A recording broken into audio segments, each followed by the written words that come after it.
Diselenggarakannya kegiatan pengolahan limbah sampah menjadi hal yang bermanfaat dalam rangka program TMMD ke-111 Kodim 07184 Pati, Kapten Infanteri Ibnu Latifur berharap dapat terciptanya lingkungan yang bersih sehingga warga setempat dapat hidup sehat. Berbagai persiapan dilakukan dalam kegiatan sosialisasi pengolahan limbah sampah oleh Kodim 07184 Pati, bersinergi bersama Dinas Lingkungan Hidup Kabupaten Pati dan pemerintah Desa Sumber Arum dan pemerintah Desa Sumberan. Dalam kegiatan tersebut, Kapten Infanteri Ibnu Latifur, perwira koordinator kegiatan, menyampaikan harapannya agar para peserta yang hadir dapat menerima berbagai materi pengolahan sampah sehingga tercipta lingkungan yang bersih dan sehat. Hadir dalam kegiatan tersebut 30 peserta dari warga dan pemerintah desa setempat, berkat koordinasi yang baik dengan pemerintah Desa Sumberan.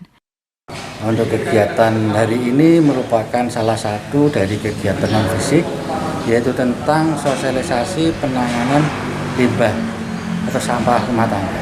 Dengan harapan Desa Sumberan menjadi desa yang asri, indah, bisa mengelola sampah dengan baik, dan bisa menghasilkan suatu pendapatan tersendiri dan desa warganya semakin sehat semua.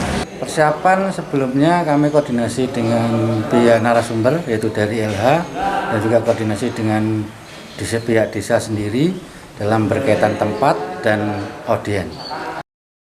Kegiatan sosialisasi pengolahan limbah sampah berlangsung sukses dengan penerapan protokol kesehatan yang ketat.